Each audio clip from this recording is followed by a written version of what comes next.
तो चलिए आज हम लोग पढ़ने वाले हैं नॉर्दर्न प्लेन्स के बारे में, शॉर्ट एंड वेरी क्लियर।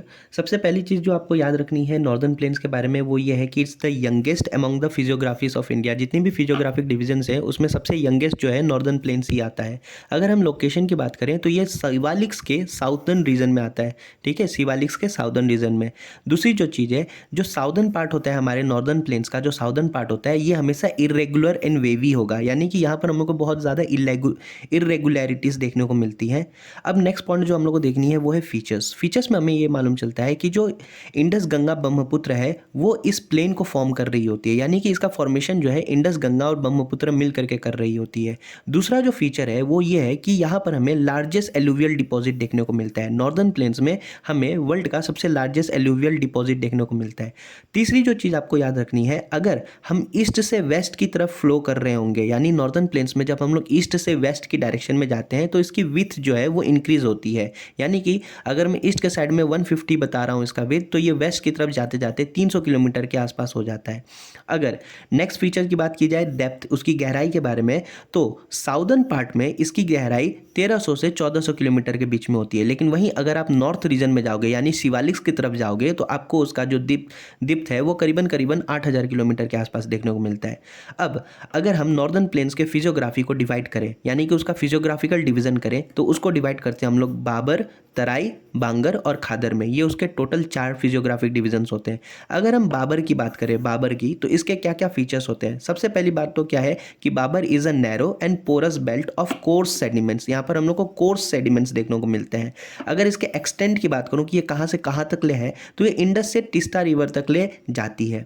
दूसरी जो चीज़ है वो ये है कि it is narrow towards the east and broad towards the west, यानी कि ईस्टर्न साइड में अगर मैं बाबर प्लेन की बात करूँ तो ईस्ट साइड में वो क्या है, छोटा है, नैरो है, लेकिन वही वेस्ट साइड में अगर हम लोग जाएंगे तो वो इट विल बी ब्रॉड। ठीक है, तो नेक्स्ट जो पॉइंट हम लोग को याद करनी है वो ये है कि इट इज़ हाईली पोरस। दूसरी चीज़ है बाबर इज़ ऑलवेज ड्राई, और यही एक कारण होता है कि it is unsuitable for agriculture, यानी कि हम लोग बाबर में एग्रीकल्चर नहीं कर सकते। नेक्स्ट पॉइंट जो हम लोग को याद रखनी है वो ये है तराई के बारे में। तराई फीचर के बारे में कुछ देख लेते हैं क्या क्या कहता है ये। सबसे पहली चीज़ जो आपको यहाँ पर याद करनी है, it lies towards the south of Bhabar. Bhabar के साउथ वाले डिवीजन में ही हम लोग को तराई देखने को मिलता है। दूसरी चीज़ है यहाँ पर हम लोग को मार्शी लैंड देखने को मिलती है। कैसी लैंड देखने को मिलती है, मार्शी लैंड। अब इसके बाद जो चीज़ हम लोग को ध्यान में रखनी है वो ये है कि यहाँ पर ग्रोथ होती है वेजिटेशन एंड वाइल्ड लाइफ की, just opposite of Bhabar. Bhabar में एग्रीकल्चर जैसी कोई भी चीज़ नहीं हो रही थी, लेकिन हम लोग को तराई वाले रीजन में ग्रोथ होती देखने को मिलती है वेजिटेशन की और वाइल्ड लाइफ की भी। अब इसके अलावा जो आपको चीज़ देखनी है कि ये क्यों यहाँ पर growth of vegetation and wild life हो रही है, वो इसलिए होती है क्योंकि यहाँ पर होता है री इमरजेंस ऑफ अंडरग्राउंड स्ट्रीम्स। जो स्ट्रीम्स बाबर वाले रीजन में धरती के अंदर समा जाती है, वही स्ट्रीम जो है अब तराई वाले रीजन में बाहर की ओर आ जाती हैं। नेक्स्ट जो चीज़ आपको याद रखनी है, it will be rich in organic matters and nitrogen. Nitrogen और ऑर्गेनिक मैटर्स में ये रिच होती है and it is always poor in phosphates. तो अगर आपको हिंट चाहिए हो तो पुअर का पी और फॉस्फेट का पी से आप लिंक कर सकते हो, दोनों पीपी है ना।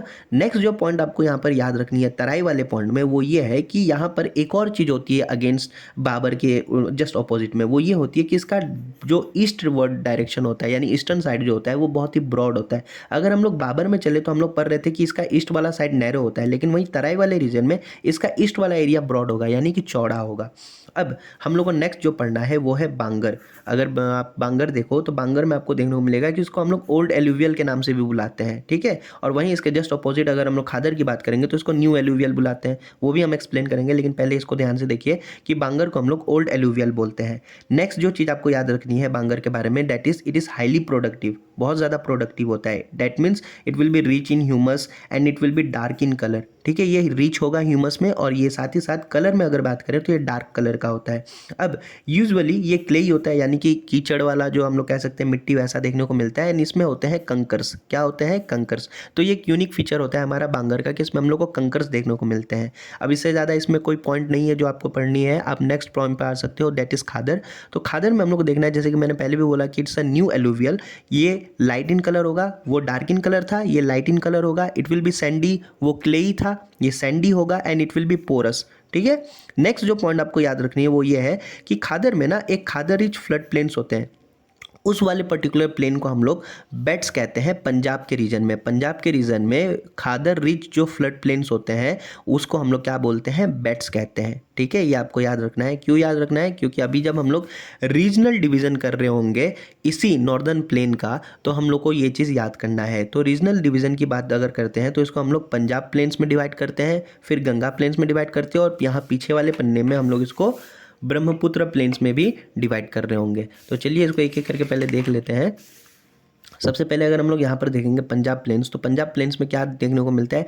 First one it is the eastern part of the northern plane. Northern plain का ये क्या है? ईस्टर्न पार्ट है। It is the eastern part of northern plains. दूसरी जो चीज़ है, ये इंडस से तीस्ता रिवर तक एक्सटेंड करती है। कहाँ से कहाँ तक? इंडस से तीस्ता रिवर तक एक्सटेंड कर रही होती है।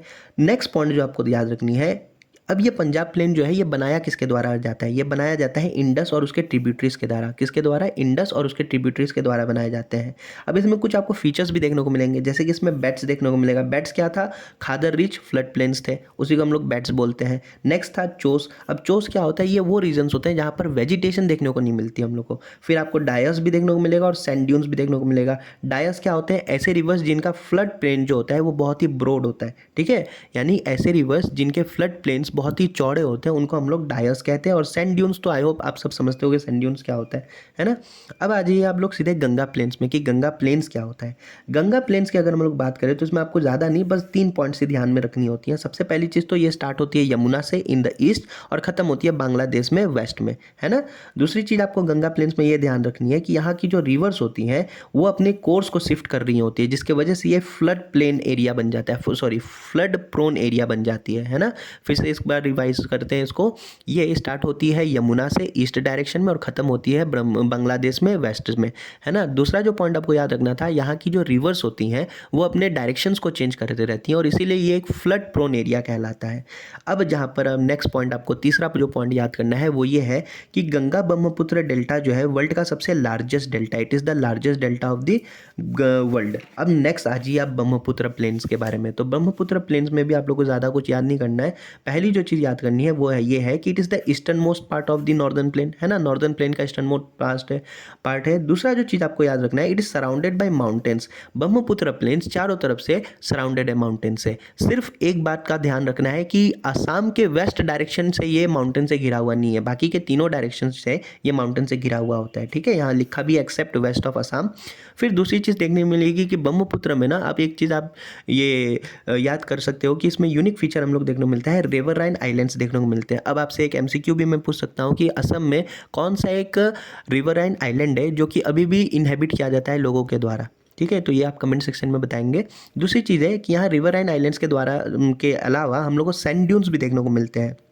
तो अगर आपसे कोई पूछे कि ब्रह्मपुत्र प्लेन्स के यूनिक फीचर्स बताओ तो आप बोल सकते हो कि वहाँ रिवराइन आइलैंड्स और सैंड ड्यून्स भी देखने को मिलते हैं। उसी के साथ साथ यहाँ पर ऑक्सबो लेक भी देखने को मिलता है और अलूवियल फेंस भी देखने को मिलते हैं। तो मैं अलूवियल फेंस भी समझा देता हूँ क्या होता है। देखो अलूवियल फेंस जो होता है ना, जब भी अगर एक माउंटेन से, ये मान लो फॉर एग्जांपल ये माउंटेन है और यहाँ से एक स्टिप नदी ऐसे फ्लो करके आ रही है, तो ये जो भी डिपॉजिट्स यहाँ गिराएगी ना तो ये ऐसे करके एक फ्लो बना देगी। ठीक है, ये एक ड्यून्स टाइप के बनाती है कॉनिकल शेप में, इसी को हम लोग एलुवियल फैन कहते हैं। ठीक है, यही है, कुछ नहीं है इसमें। अब दूसरी जो चीज़ है, यहाँ पर हम लोग को डेंस वेजिटेशन या डेंस फॉरेस्ट देखने को मिलता है। ठीक है, तो अगर आपको ये चीज़ अच्छी लगी हो तो इसको लाइक करिए और मुझे कमेंट सेक्शन में बताइए, मैं आपको डेजर्ट्स ऑफ इंडिया को भी एक्सप्लेन कर दूंगा।